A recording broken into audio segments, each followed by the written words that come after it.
I made two major changes to my teaching instruction years ago, and it had great results for my students. Let's talk about it.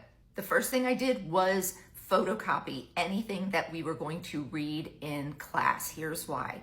When kids would take out the textbook from below their desk or bring in the textbook that they had assigned to them, which we stopped years ago, whenever they read, they weren't allowed to write in the textbook.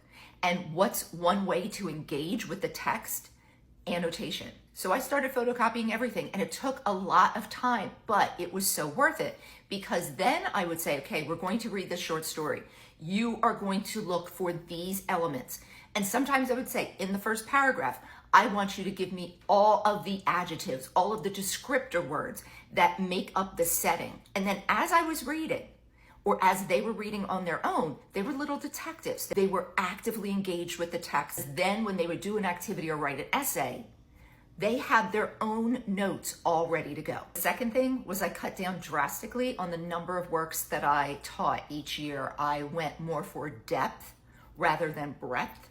I felt it was much more important to teach them the art of annotation, critical thinking, how to make inferences, how to engage with the text, than to blow through it to say, okay, I covered it, I covered it, I covered it. That doesn't serve the students or us. And I remember when I first started teaching advanced placement English in 2005, and I had gone to the seminars and I joined the online chat groups, and people were bragging about the fact that they had their students read 20 books during the school year. And right away I was like, you assigned 20 books. I highly doubt that your students read 20 books. I even cut what I did in my AP class down drastically.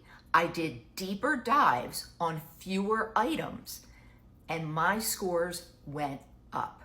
I really cut down the last 7 years of my career, and from that point on, in an open enrollment class, which means anybody could take it regardless of their grade or what level they should be in, I encouraged every student to take the test, because who knows, they might do really well on the test even if they're not doing well in the class.